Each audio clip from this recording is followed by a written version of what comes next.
Hi, Glenn. Thanks very much for coming on. Hey, you're welcome. It's good to see you all.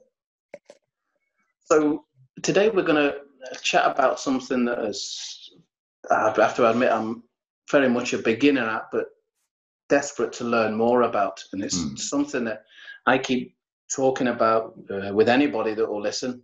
And Gary and Nathan as well are going on the journey to do with motivational interviewing and obviously the field that it came from.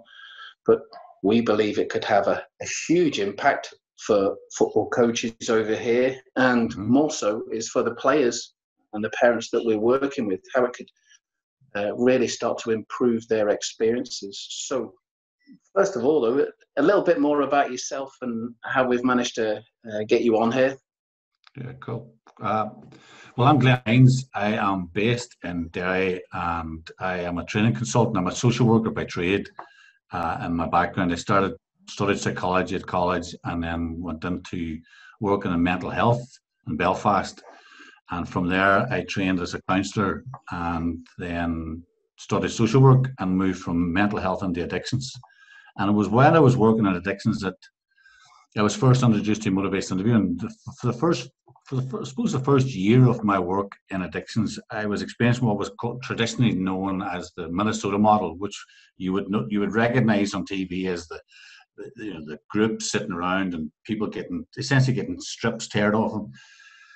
And having been trained as a counsellor in person-centered helping, there was something that didn't resonate with me in relation to being so confrontational with people. And I was introduced into motivational interviewing, and motivational interviewing was much more person-centered. And the basis of it is that an individual is more likely to change if the idea to change arises from within themselves. And that the motivational interviewing process was about making connection with an individual and then exploring where they were in relation to their own journey, and exploring what changes, if any, that they wanted to make for themselves. The underlying principle of all of this is as individuals, we are all growing towards the best form of ourselves. You know, if you think about it for yourselves, or if people listening to this, think there's a version of yourself that you're trying to become. And no matter how far you get on that journey, that journey keeps going. You're still striving to be the best version of yourself. And in motivational interviewing, we would consider that just a natural part of life, that everything is growing towards the light.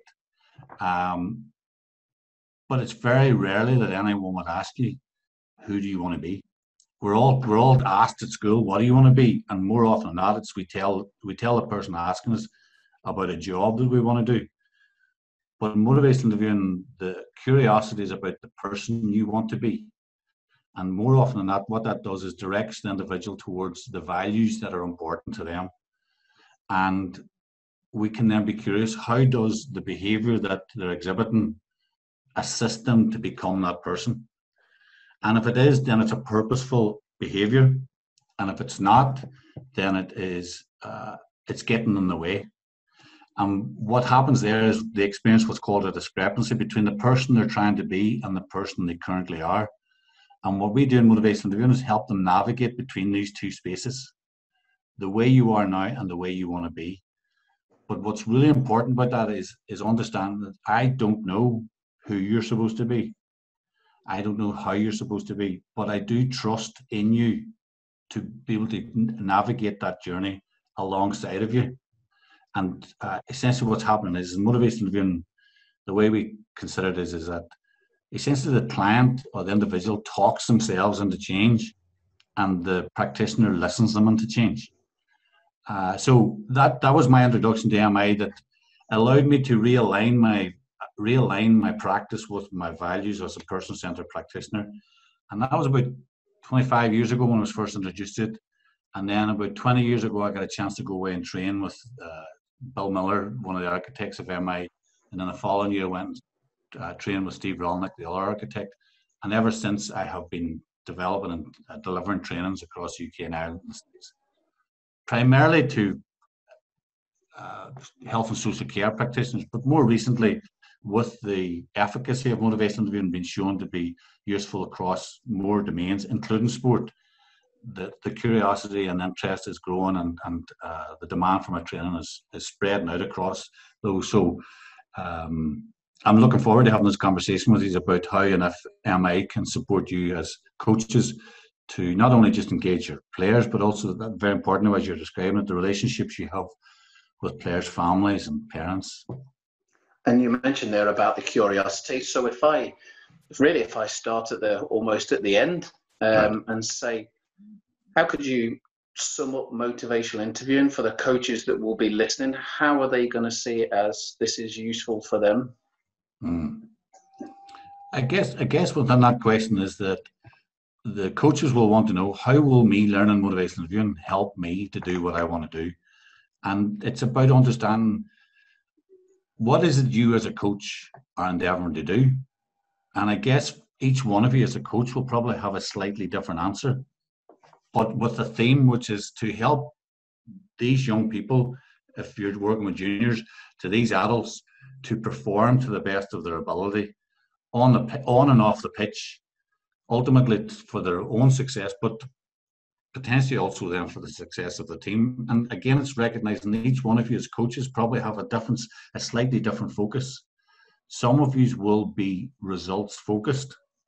Some of you will be team focused. Some of you will be organizational focused. Some of you will be individually focused. Some of you won't be so invested in whether the team wins the championship, as long as these 15, 16 young fellas bond and develop relationships, whereas others are going, look, that personal stuff, that doesn't belong to me. I want trophies on them. And again, it's just about you as a coach being curious. What are you doing this for? What are you looking for out of this? And part of the answer in that question is helping you understand your motivation in being a coach. Because if you understand your motivation of being a coach, it's also then exploring what needs are being met by being a coach, and how often are you getting those needs met. And if your needs are being met, then chances are you're really quite satisfied in your experience of being a coach. But if they aren't coming up to standard, then chances are you will experience yourself as quite a frustrated coach.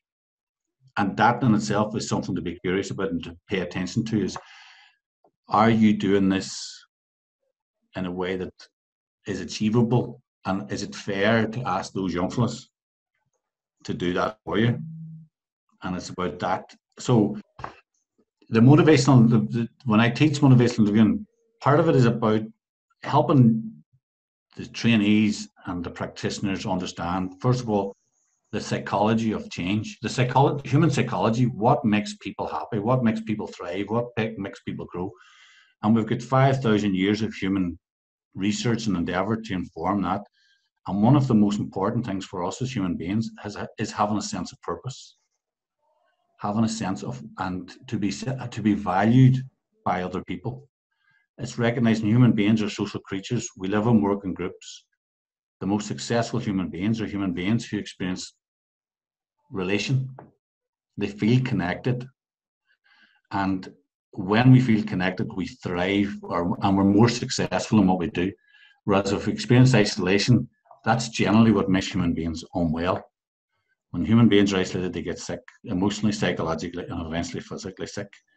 And having learned that foundation of what it is that makes human beings thrive, we then explore, what is it about the relationship that you and I have that makes you want to work with me?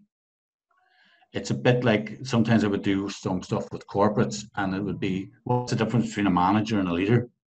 And essentially, a manager is somebody people do what they're told, and a leader is someone they want to follow. And the question is, why would your players want to follow you? And if you understand what would make them want to follow you, then by doing that, then you've got them engaged. And people are more likely to do things with and for you if they feel you're getting them and they're on side with them. And now you're working together rather than you working on them. And it's about understanding the type of needs that individuals have about what would make them want to work with you. And probably the most significant thing, again, is about that sense of purpose and connection. So we spend time working on what really listening means. what type of questions to ask people so that they talk themselves into change.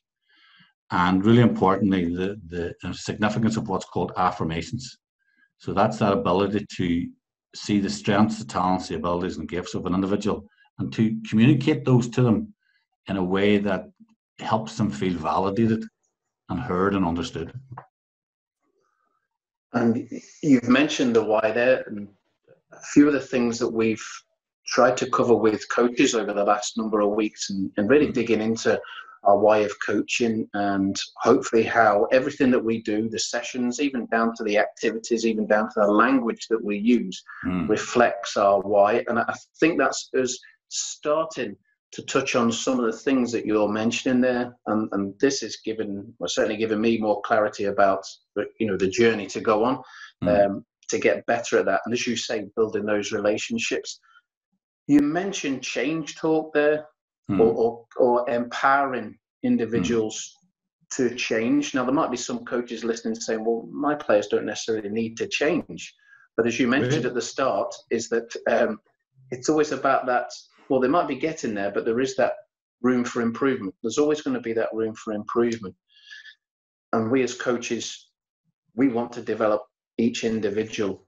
And you mentioned listening statements.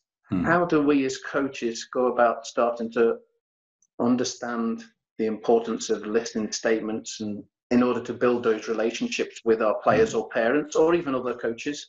Sure. I suppose a couple of things from what you said is if somebody came to me and told me everything's grand, then I'll just be curious about that. It's really important that the temptation is to say, yeah, but there's more you could do, and shift the focus to what's not working, or to shift the focus away from the success. But what I would suggest is you work with what's in front of you. And if somebody starts by saying everything's great, I want them to tell me about that. Because if things are working, the more they can talk about that, the more they can hear being validated, and the more they feel understood, the stronger the foundation of that becomes. But what's also really significant is that even when we know something may not be working well, by focusing on what they're talking about, it's acknowledging that human beings are fickle creatures. That if you start talking about what they're talking about and you continue to listen to them, more often than not, if there's an issue, they bring it up. And because they bring it up, they have what's called autonomy. They have control over what's been talked about in relation to their needs. And that's so important in human relationships, that sense of choicefulness or control over my own decisions. And it's particularly relevant for anybody who's coaching teenagers, that sense of autonomy is reinforced. And that's more often not the way to reinforce the autonomy is with the word you somewhere. And the word you is probably the word you will use most in any MI conversation, because it continues to be about me striving to understand things from your perspective. And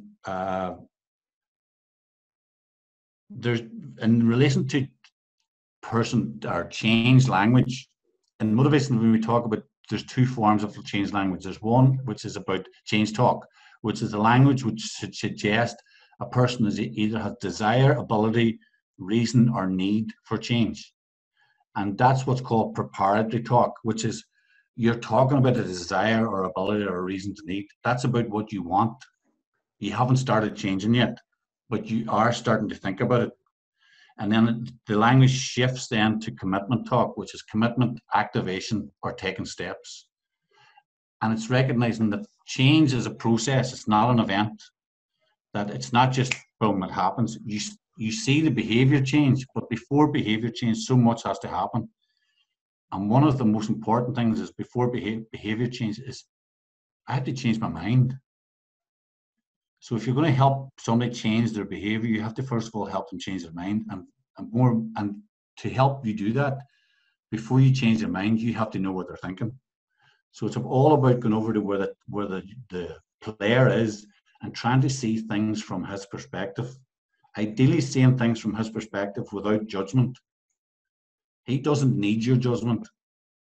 He wants to be understood. this is the way he's living his life. And right now, this is the best he can do. Whether you like it or not, this is him living to his best abilities. And it's about then, how do I connect with him there and explore how to assist him, if that's my job, to assist him to flourish as an individual and as a player. And what I'm going to do is I'm going to trust him to help me with that. The other side of change talk then is what's called sustained talk. And this is when people are telling you, I'm not going to do that. No, I don't want to do that. I don't want to go there. I don't want to do this. And that's just telling you about the potential barriers or hurdles that the individual's identifying that would inhibit their willingness to enter into and maintain a process of change. What's of real importance is when you hear sustained talk, you meet it with the same level of curiosity as you would with change talk. It's the individual explaining to you why things are the way they are. And it's about then exploring, if you want them to change, there are things you can do. Is you can explore, well, what do you need? What would change your mind? Under what circumstances would you do this differently? If things were to change, what would help? And you're just offering what are called open-ended questions to invite the individual themselves think about another way without necessarily saying they're going to do it. And it's just that beginning to think about it differently. That's the change starting. If you just pause it there, Gary, what I want to do is I want to jump on this with a practical example, but because I want coaches to hear it in action, because they're listening, right. They're going to be saying, this is brilliant, but how does that actually work for me in action? Right. So, I mean, we spoke briefly beforehand between the three of us of, one of us giving an example and you kind of working through it with them. Okay.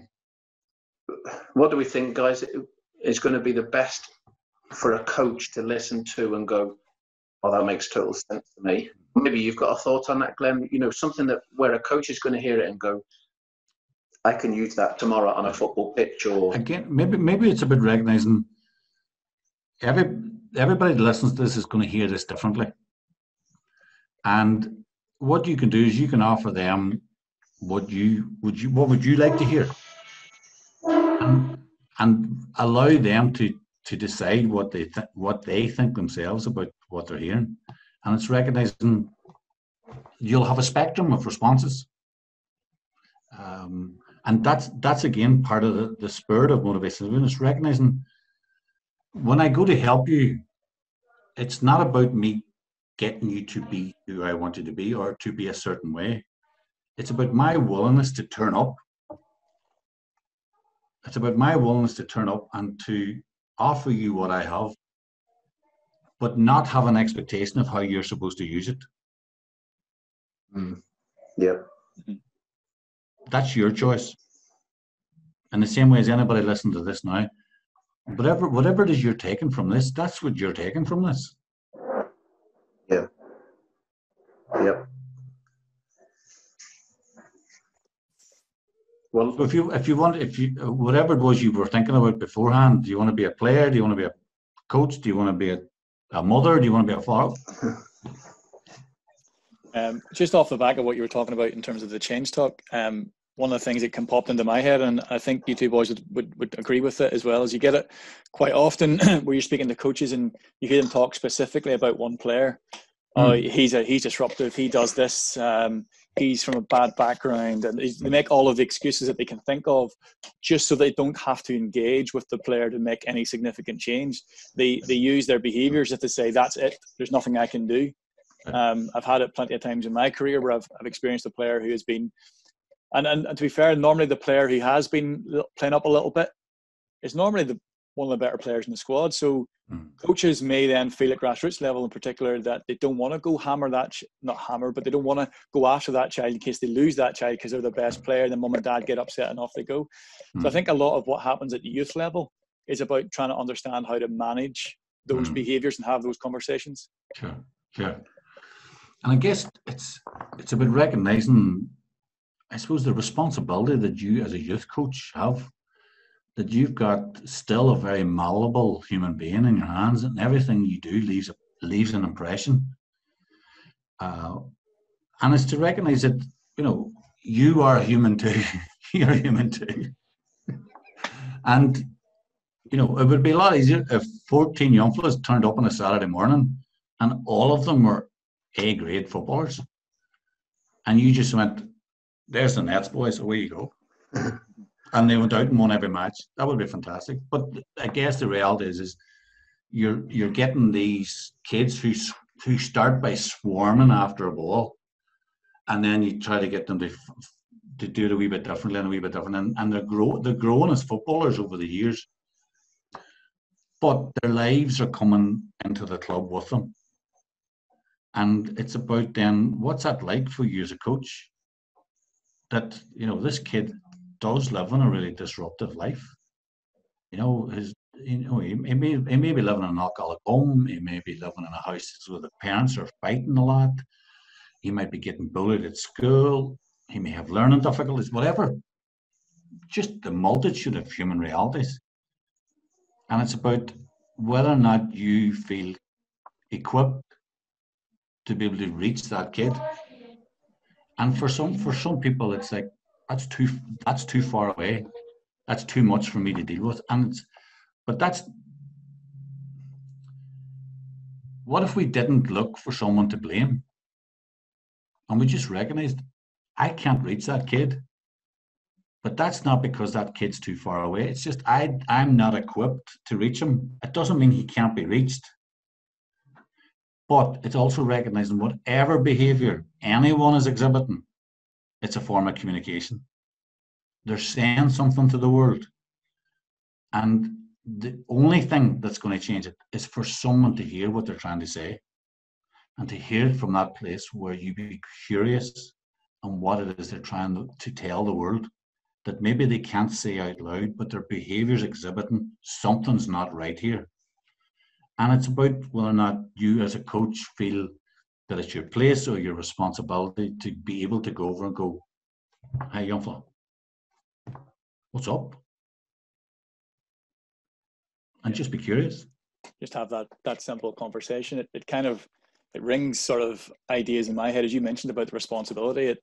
In that instance, you know, the coach may not be directly at fault for the behavior of the child, but I do think they've got a responsibility at that moment to do what's best for the child. So whether that, as you said, finding somebody who may be better equipped to deal with that situation, they might not feel they are, but they have a responsibility to try and at least find somebody or speak to somebody who may have other skills in which they can try and help in that situation. Yeah. And certainly I wouldn't want people who are listening to this to think, oh my God, I'm now a social worker, I'm responsible for all this stuff.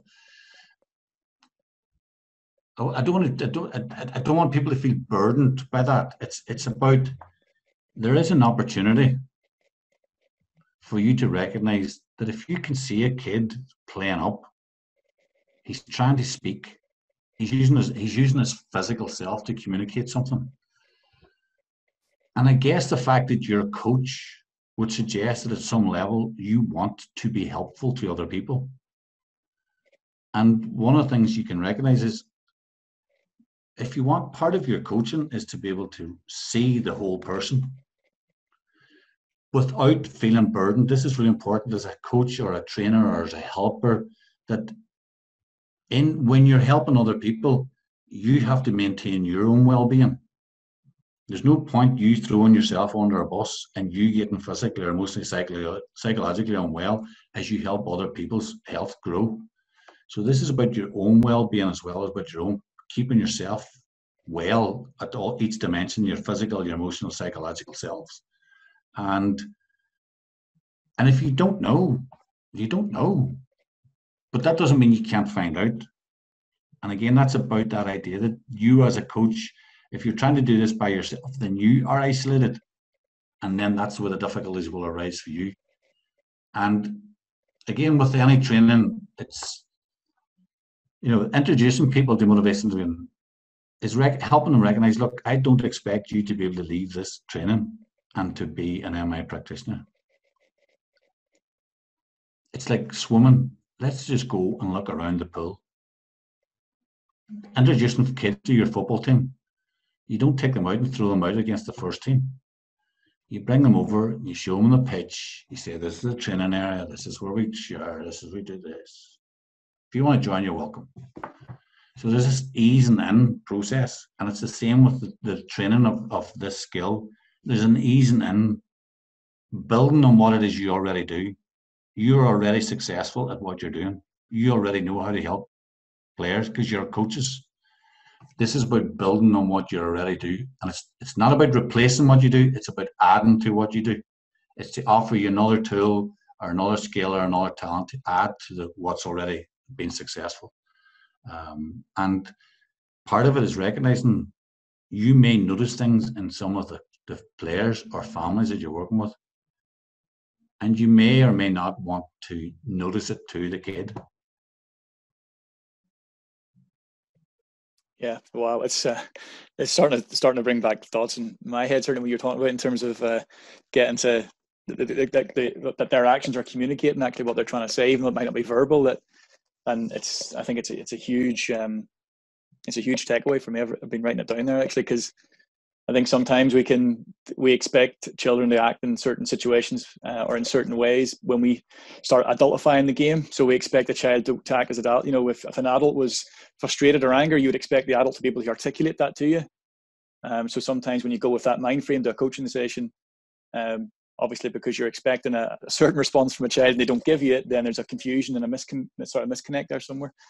So it's a huge, I think it's a big part of coaching, no matter what sport it is. Youth level all over. So you've got great awareness to the potential of that non-verbal communication and what it is that the creating of the expectation. Because you're now 15, you should now be going on like a 22-year-old. Whereas recognizing this kid is 15, and 15-year-olds live on a really wide spectrum of really quite grown up and mature to quite not, still quite young and innocent in their thinking. But again, it's back down to the coach's awareness of the individual. And if there's 15 individuals in the team, there's 15 different people to be understood.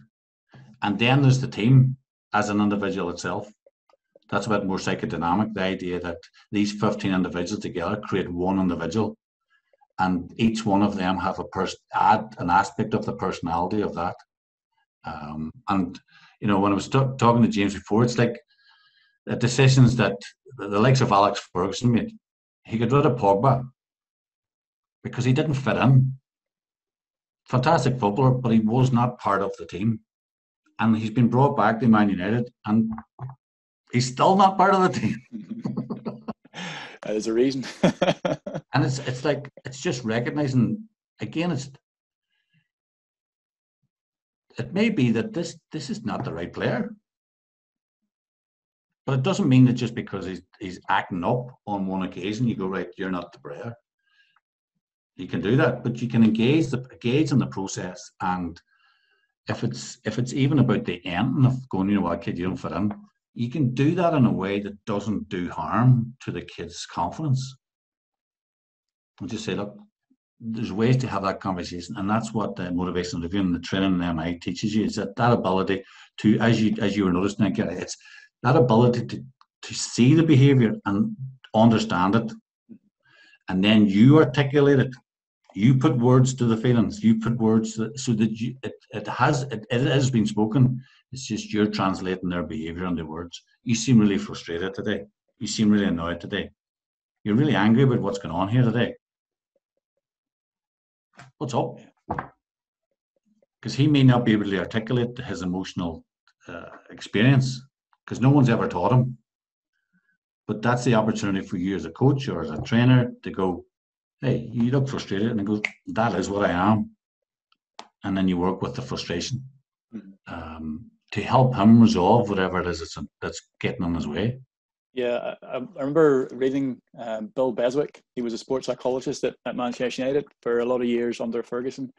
And he was on a webinar recently, actually, what kind of recalled the thought to my head. But I remember reading an article that he wrote about coaching at youth level. And one of the statements he made was that you don't punish the child, you punish the behavior. And that just brings back the sort of thoughts what you were talking about there in terms of the child articulating through action rather than words. Right. And again, what's important about that is if for you to help the other person know that it's their behavior, you have to give a rationale you have to explain, look, when you did this, this is what I found difficult, and these are the consequences of that, rather than you're a tool, get off. Because nothing, he has learned nothing of any use, because he can't connect his behavior to the outcome, and because he can't connect it, he can't make he can't rectify it in the future.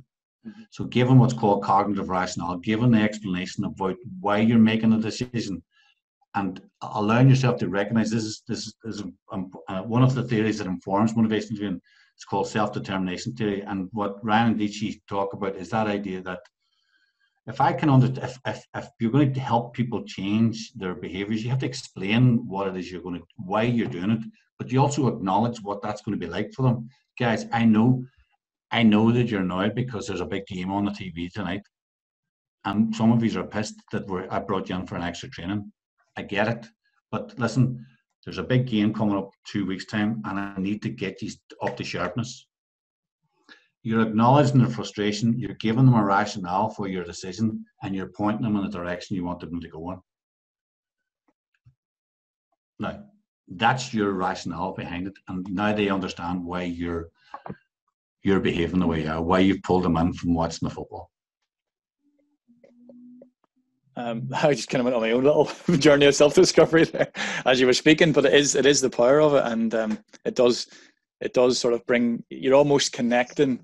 That's what I'm doing anyway. I'm connecting my experiences from what you're telling me there, and I'm starting to try and figure out my understanding of it. So it's been quite powerful for me, James. I know you're sitting smiling away there in the background because I can see you. You're probably thinking the same thing as I'm thinking. Absolutely. I'm thinking this. We could probably talk about so many different practical examples, that coaches will be going, oh yeah. Even for myself, but you mentioned at the end there, from the sideline, when a player hasn't maybe behaved or reacted the way that you wanted them to, is that then you reflect that upon them with what you say. And, it's exploring, well, actually, what could we say instead that would help in that situation? And I guess again, in a game of football, I guess there's times where you're going to go say, hey, young fella, wind your neck in. Now, it may be that you revisit that at some point after the game's over, when you're having a one-to-one, and say, listen, see on Saturday when you did this is what was going on. So it may not be that you have the opportunity to offer the rationale in the moment, but you revisit it when you can to help them understand why you were cross with them coming off the pitch, or why you shouted at them and they're all, what? Mm-hmm. And it's just about the relationship that you're developing, that it's that sometimes it's recognizing that there's a great one of the architects of MIS, Bill Miller. One of his first lieutenants is a great researcher called Terry Myers. The research that some of the research she has done is about what happens in the relationship and the type of interactions that people have that are successful. And what she identified is essentially you can give someone a bollocking every now and again, and it's really helpful, but under certain circumstances. One is the relationship you have with them is very strong. And secondly, the bollocking is for their benefit, that it actually helps them grow. It's not you venting your anger on them. It's that that sometimes you need to say to them, wind your neck in, give over. And I'm sure each one of you at some point have had someone, blah, blah, blah, blah, blah, and someone says, give over, would you? And it just brought you round. That's the point. It brings you round. It's for your benefit that it's been done, not to make the coach feel better, because the power differential. And that's really important to be recognizing. What's the power like for you? Is there a real gap between you and the player, and they just do things because they're afraid of you? Which probably it's recognizing that fear is only a good motivator as long as you keep them frightened. And so as they then get older, if you're taking a team from under 12s and you're maybe coaching that way and taking them through to 16s, And you mentioned it at 15, or this gap, it increases. What happens then? Well, that's it. But again, the question would be, is why do you only coach 13-year-olds? What's your point? What's your purpose? Is your purpose to turn these 13-year-olds into good 15-year-old footballers and then pass the baton to the next coach who takes them a wee bit further? And at some point in the future, you may be watching the TV and you can see one of your 13-year-olds in an A game of football. Great.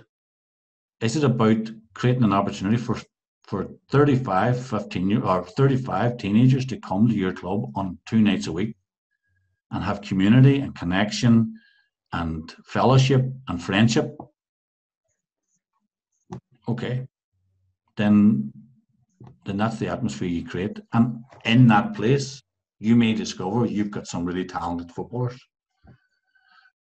And if you're only interested in really talented footballers, the rest of the footballers will know. And they'll fall away. And they'll have missed the opportunity to enjoy football at whatever level they're at for the rest of their lives, because they felt that they weren't good enough, because no one paid attention to them when they went to institute when they were 13. Or is it, you know what, you pay attention, you make them enjoy the hour and a half that they're there, that makes them want to come back next week. You may already know this kid's not going to make the grade, but that's not a reason for me to make him not come back to football. And again, it's that, how do you manage the whole individual? And how do you support the whole individual? Because at some point, all of our careers come to an end. And with football, it's quite a short window.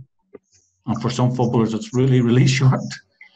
But one of the questions would be, is what do you want these kids to remember about you being their coach? Because that's your decision. You're making the memory today. Do you want them to, every time they meet their mates in the pub, say, Gary Devaney, who's my coach? Or say, Gary Devaney, you know what? He was a good guy. That's your decision about how they experience you. And you talk there about, obviously, there's maybe only some that make it.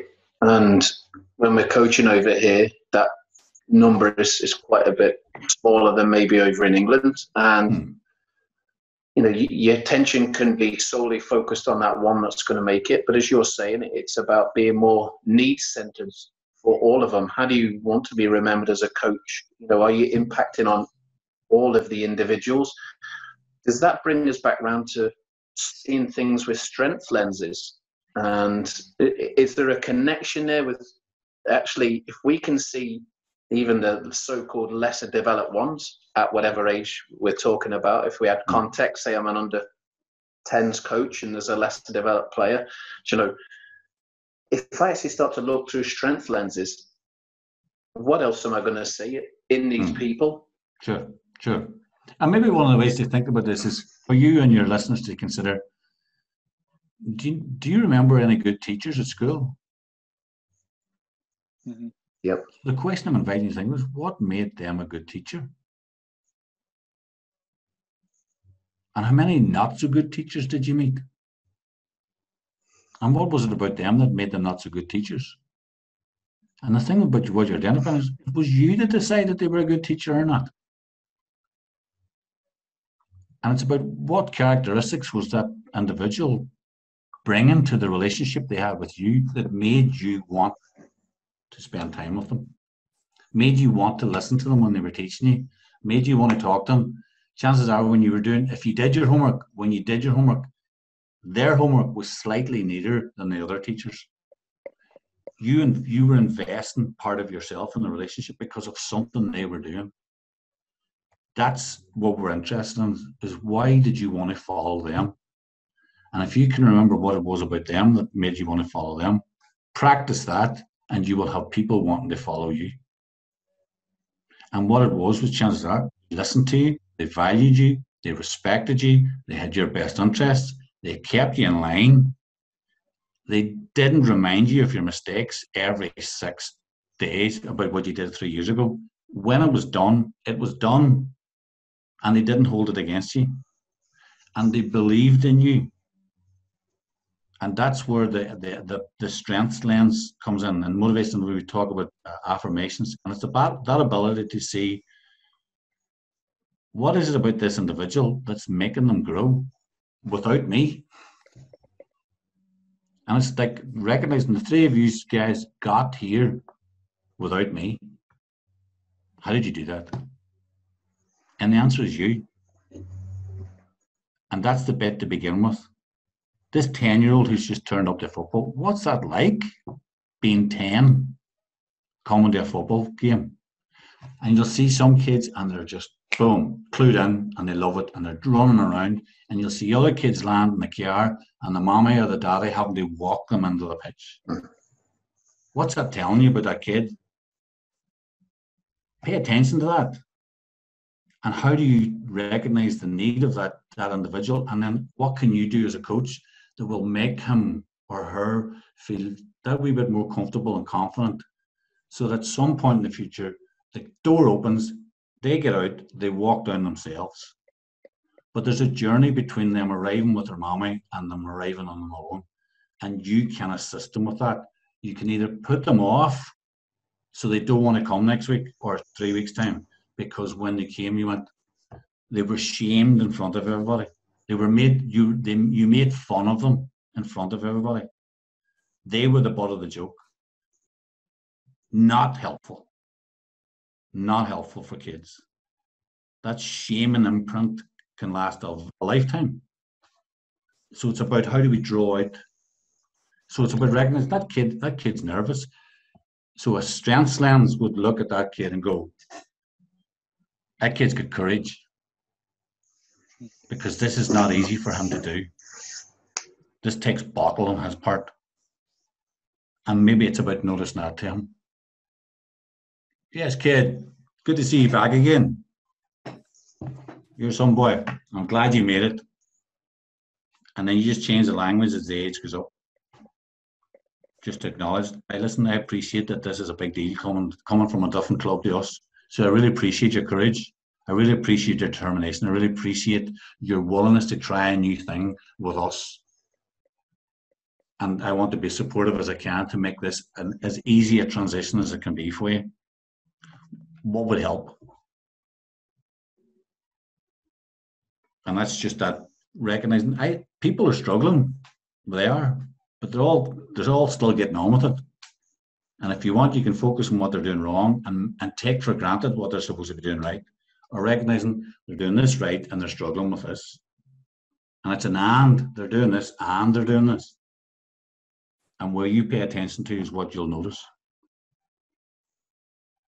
So I suppose you mentioned affirmations there. Just dig in further on those, because this is something that especially myself and Nathan are coaching together on the sidelines, and read a really interesting article that talked about praise junkies and how if you continually praise, that actually then that person just seeks your praise rather than, I suppose, the desire to, in football in terms, to improve themselves, mastery of the game. Sure. So, and we had a blank page on it, and we were trying to figure out what do we say in certain context. So for example, if somebody's just played a really good pass, I would have always said great pass, whereas actually we're trying to affirm something that is a internal process. And forgive me if I'm explaining this wrong, and you can put me right on this. So how can we change our language to utilize affirmations from the sideline in training and in matches that is going to encourage players to look at something they can control within themselves? So it was obviously if it's a good pass, well, actually it's the fact that they've spotted, they've used somehow their vision has seen that that space and that gap to play through, and they've played it. So you're really driven by a desire to develop your skillfulness as someone who understands human behavior, and very importantly, how you then can develop your ability to communicate with those individuals to help them grow. You've been introduced to motivational interviewing and some other literature, and while it appears initially to say stop doing that, you're working really hard to make sense of it. So there's a stream of affirmations about you, about what it is that you're striving to achieve.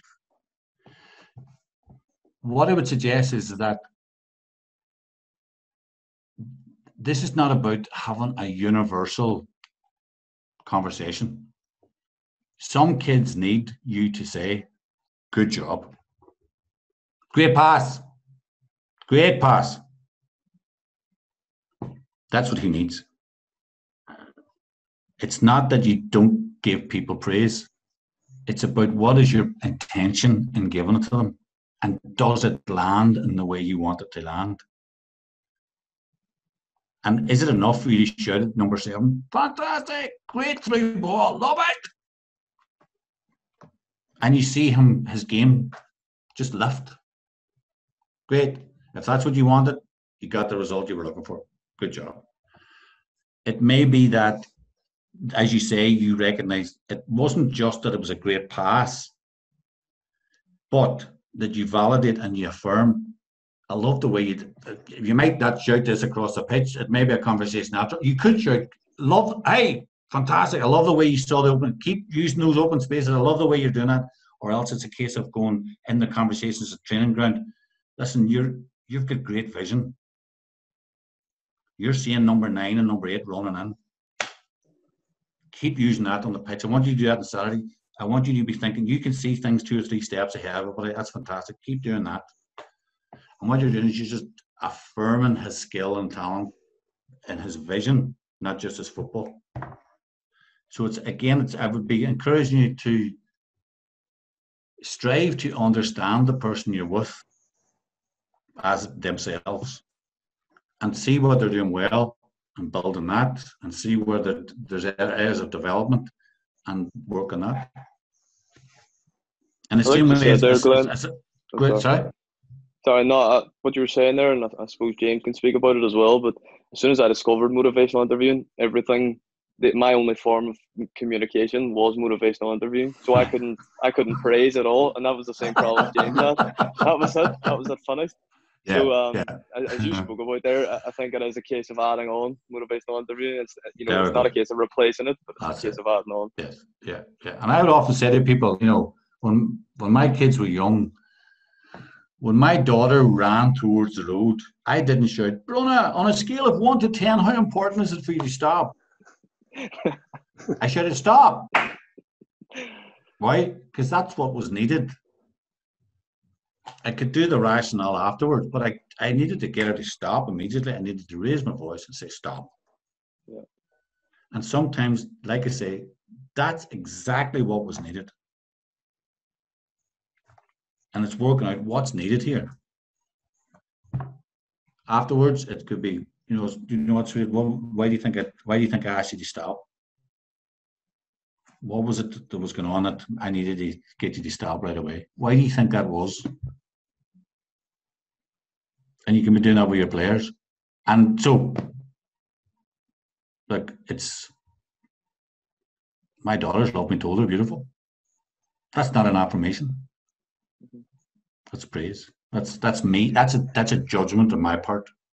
And that's what praise is. Praise is a judgment from the person who's offering the praise. An affirmation is not arising from me. It's me noticing what's in you. And it's about recognizing they're both there to support you, support them. So in terms of trying to get that, well, maybe it doesn't have to be a balance. And you can take me on a motivational interviewing journey with this one with affirmations, but how am I going to get better at figuring out when to be almost that direct, stopping them from crossing the road at the wrong time, sure, from my players, or sure, when actually I need to affirm? So it sounds like this is about you striking a balance between different interventions at different times. And what I'm curious about is, what are your own thoughts about when that might be appropriate for you to say stop, and when might it be appropriate for you to use affirmations?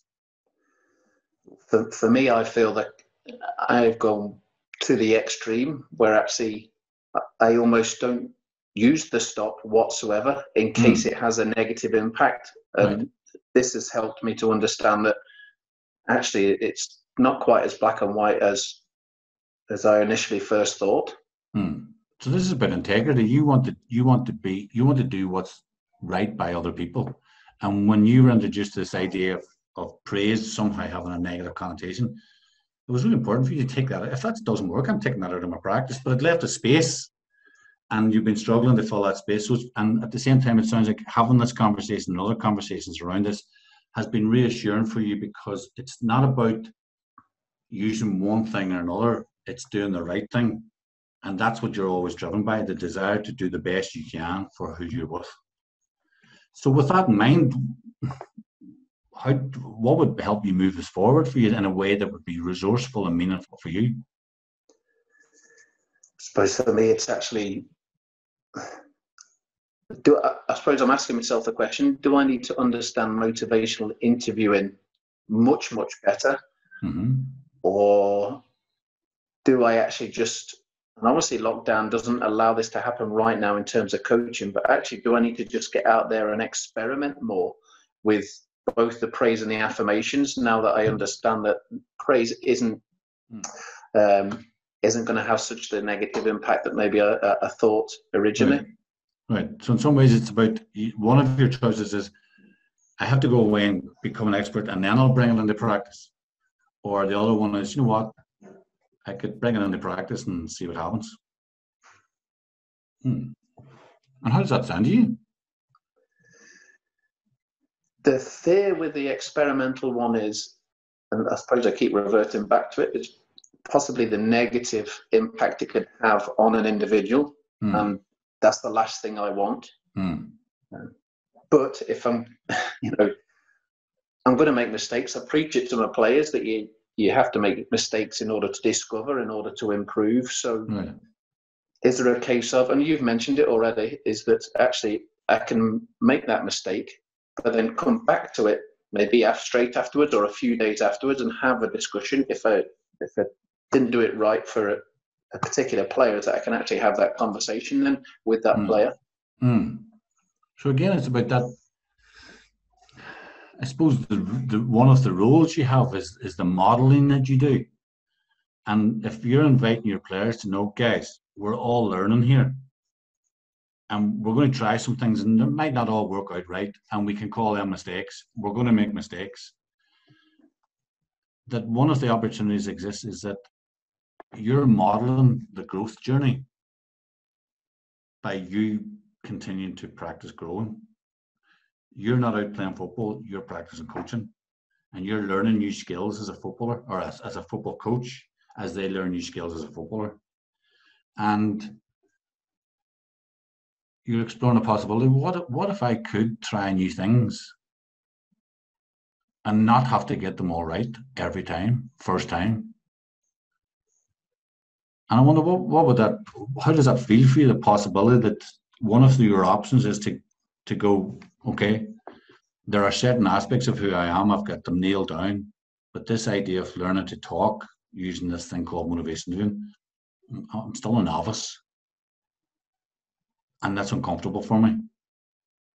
But I don't have to make it stop me doing it. And how's that sound to you? Yeah, it actually flashed through my head that reading a book at the moment, Never Eat Alone, and part of it is about figuring out your targets, and you have to ask other people something to do with your personality or what they think about you as a person. And part of it was about, if I have something almost in my mind, I'm obsessed about it. And from with the discussion and taking things on board and what you're saying there, and me mentioning about the fear of experimenting, even though I preach it to my players, is that I can become obsessive about have to implement these things but can't make mistakes, as you mentioned, because of the modeling, whereas actually I need to relax on it more and don't need to be as obsessed, but still that desire to to try and do things right is important. So you've got great insight to the way you do things, and you recognize the processes that are beneficial to you, and maybe some of the things that happen within yourself that maybe sometimes get in your own way. But by having this conversation, you've gone, you know what, well, maybe there are some advantages to this, and maybe if I could soften this obsessiveness that I sometimes have, that might be helpful. So if softening the obsessiveness would be helpful for you, what ideas about what you might be able to do that would help soften the edges of that in a way that you would find useful? That's a really good question. It's definitely got me thinking, that one. Can I time it out a second? Yeah. Can I, it might be helpful then just to process what's happening. As you spoke, the focus of the conversation shifted a step at a time. So it started off, how do I integrate this idea of praise and affirmations? And then it went to, I could either go this way or I could go this way. So I noticed this way and I noticed this way. Yeah. And then I asked you, what do you think about that? And you went, well, I suppose if I do this. So I went over here beside you and I explored. So it sounds like, and I was offering you affirmations about your integrity and about the importance of being helpful. And it sounds like you could offer your opportunity to model the very thing that you're trying to teach people. And then you shifted slightly again to, but I know I can be a bit obsessive, and I can do this here. So the obsession, the obsessive bit was when I heard you say it, you were saying this obsessiveness could get in my way. So we moved from integrating praise and affirmations through to learning a lot or learning a little, through to modeling, through to obsession. And then I asked, and then I'd asked you this question each step, and then I asked, so what do you want to do with this? And you went, I have to think about it. That's change. Yeah. Because it sounds like that's not a question you've ever been asked before. And now that you've been asked it, you're now starting to think about it. And you're thinking about it from your perspective. You're thinking about it in the context of your life. You know what obsessive means to you. And even just the idea of not having to take it away all in one go, which is why I offered you, what would soften it around the edges for you? Yeah. So it made it achievable. And you went, I'll have to think about that.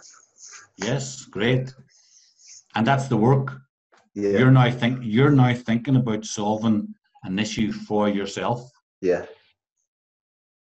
Absolutely. And this is why I get obsessive when I know that it works, is then you think to yourself, imagine if you could have those conversations with players, and it doesn't have to be that maybe they're having a bad time. Maybe they're having a good time and you can really hone in on it and why.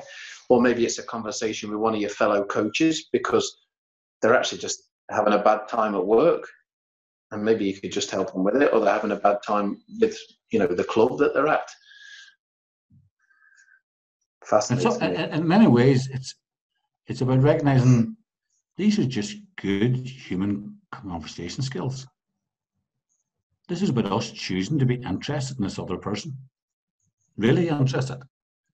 And chances are, if you pay attention to your own conversation, most human conversations sound like this. I'm waiting for you to stop talking about you so I can start talking about me again. And the thing about it is knowing that allows you then to pay attention to the thing that most people enjoy talking about most is themselves. All you've got to do is choose to be interested in what they're talking about. Yeah, it actually came up on your podcast, the one with Stephen Rolnick. I can't remember if it was yourself or he said it, but within 11 seconds, they found the research. They found that within 11 seconds in therapy that the therapist has stepped in, on average anyway, sorry.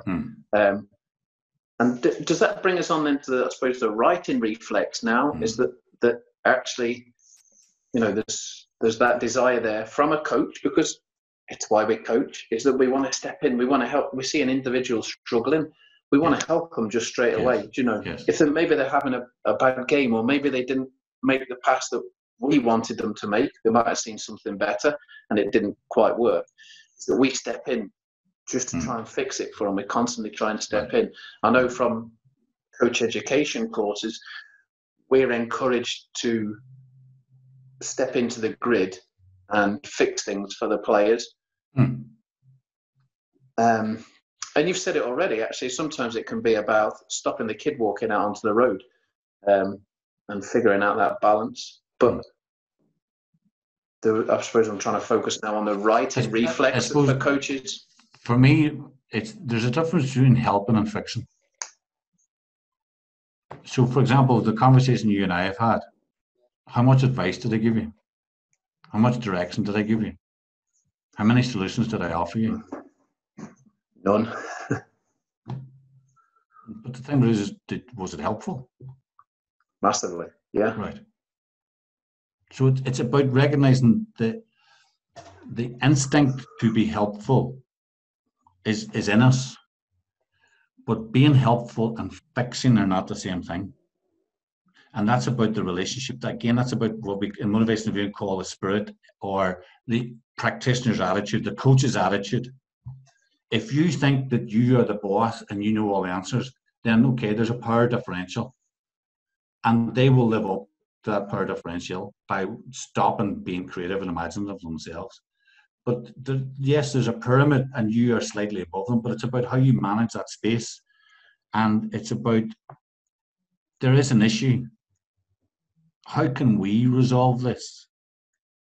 Rather than how can I resolve this for you?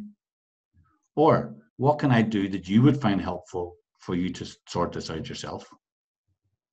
So it's about the relationship, and it's about your trust in the other person. And by trust, I don't mean that when you go out to training pitch that no one's going to go and steal your wallet. It's about you trust that this individual has whatever is necessary for them to begin to work this through for themselves. In the same way as your good teacher, whatever it was you were studying, they believed in you. And they didn't stop believing in you. And you then learn to believe in yourself.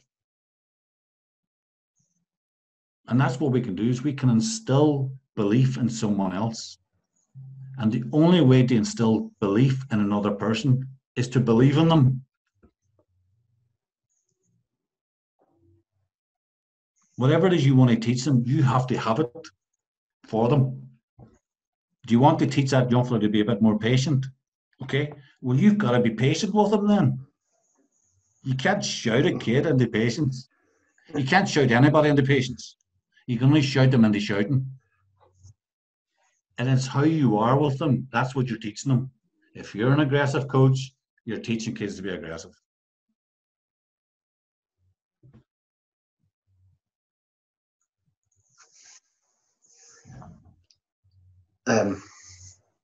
So many questions on the back of it. I know Gary and Nathan will have questions as well, so I'll let them fire away, and I'm going to sit here and actually ponder on the things that we've gone over there. Just from my perspective on that, like I said earlier on, we had that conversation. I was just starting to connect memories to what you were talking about, and it was quite powerful in that respect, and particularly the writing reflex one, where, as James had said, I suppose the perspective of parents, understanding, I should say, of what a coach should be from a parent's perspective is he should be talking, he should be involved in the grid and moving all the time and telling players what they should be doing and how they should be doing it. But this is offering an alternative perspective, because this really is investing in the player's ability to problem solve. Because we talk about it in football, and particularly grassroots, and there's been this whole idea of the player-led approach has populated itself widely in social media recently. But I think a lot of the conversation is actually based around a coach-led, player-centered rather than a player-led approach. And that breaking down those perspectives and those understandings, I think, is massive for grassroots coaches to try and understand. Is that, and as you said yourself, that it's not necessarily you walking in and saying you have to do X, Y, and Z. However, there's an art of conversation that can lead that person to think and problem solve themselves. Sure. And just off the back of that one, we also talk about guided discovery as a coaching method in coach education, where you guide the learner towards the answer. But that can go too far as well, where the coach can just question, then question, then question, then question, and just miss out any information that the players give them because they're so fixated on questioning. Right. So there's the art of the conversation is both asking questions and listening to answers. And your next question is rooted in the previous answer. That it's not just, I asked these 7 questions. Because then there's no connection between the material, me, and you. These questions are a guide to help me focus on a particular aspect of yourself. And that's what they're going to do. They're going to help me rather than be me. And it's about, guys, listen, fitness levels are down after COVID. And because of that, it's really important for me that we focus on fitness for the next 3 weeks. So you'll probably not be kicking many footballs. And I know that some of you are tonguing to get playing football. It's coming, but the priority right now is fitness. So next Monday, Thursday, and Friday, we're going to be doing this, this, and this. There's the rationale. There's the leadership. And then you can hear the disgruntled. You can get into the conversations. But if that's your goal, if you as the leader are going, right, we need to get the match fitness up again, or the whatever, then you're the boss.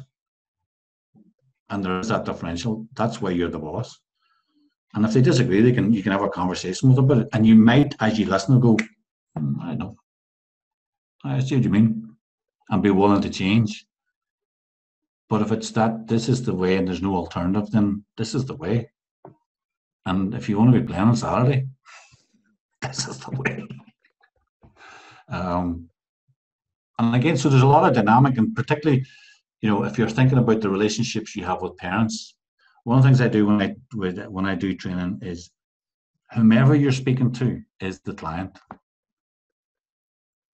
So if you're talking to a mum of a 14-year-old, when mum's talking about her needs, not the 14-year-old's. It's what she wants, not what the kid wants.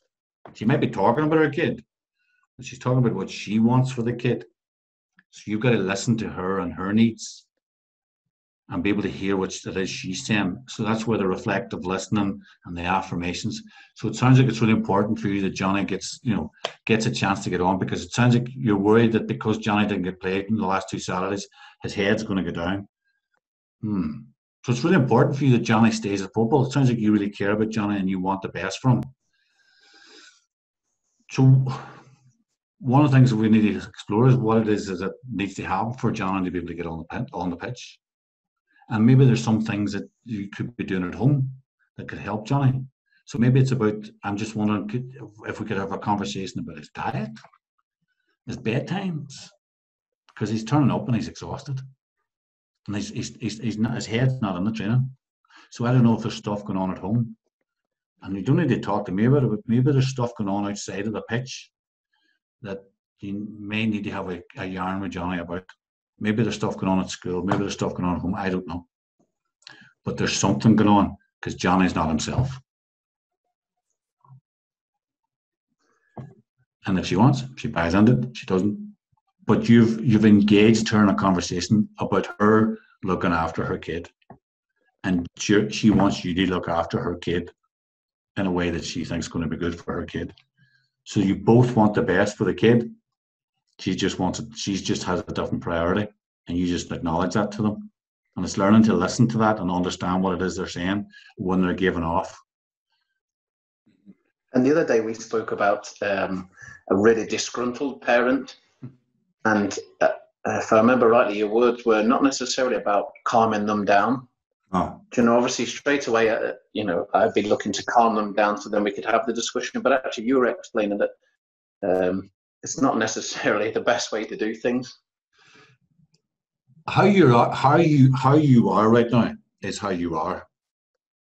From an MI perspective, my job is to understand this, not fix this. You're angry. That's really interesting. You're not broken. You don't need fixed.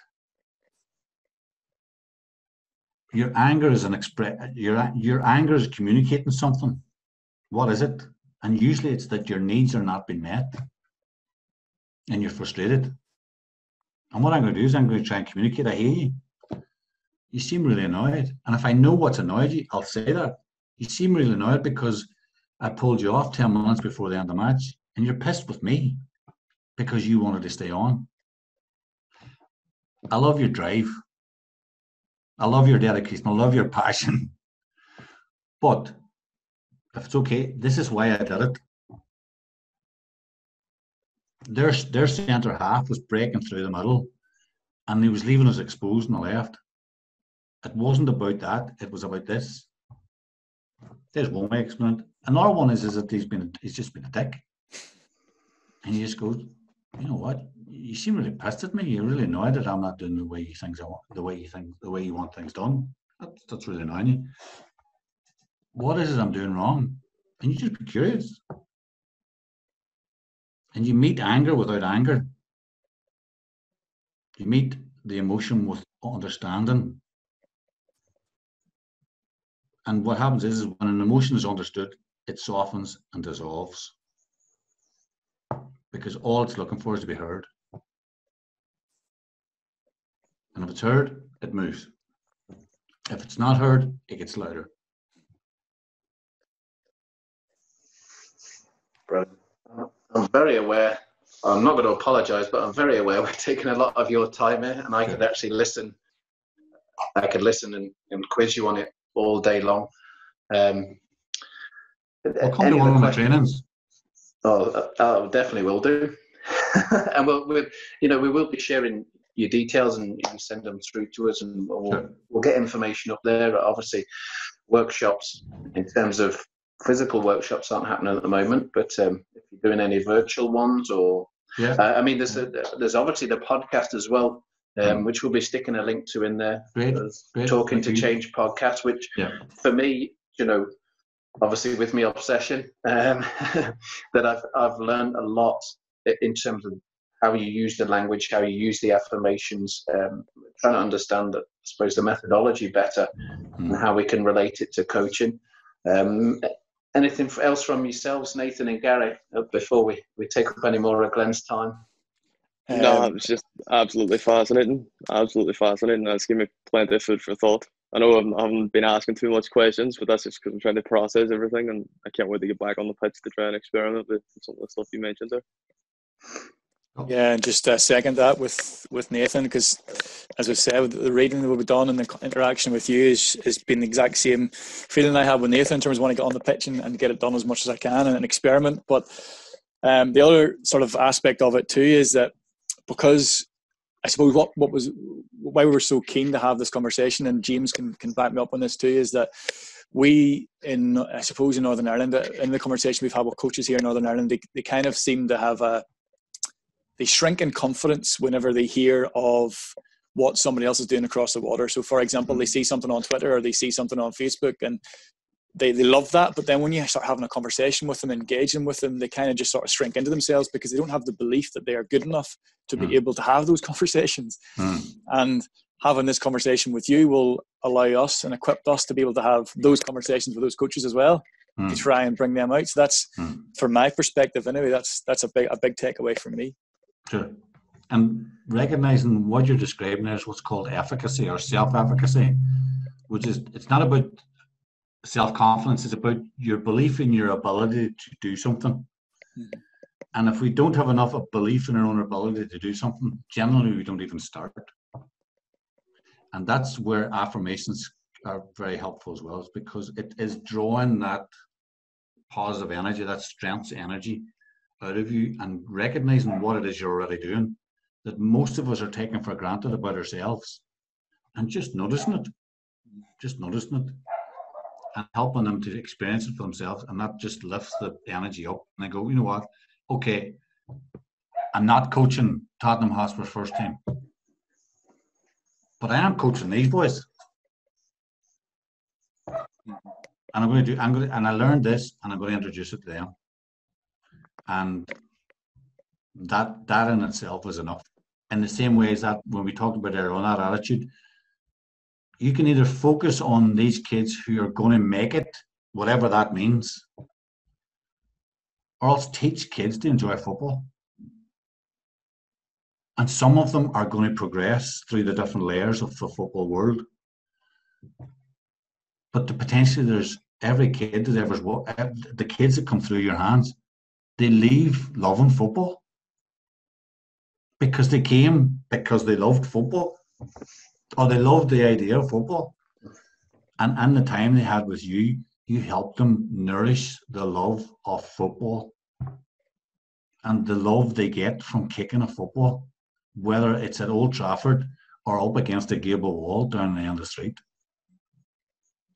They get a buzz out of it, and they were helped to keep that buzz because of the time they spent with you.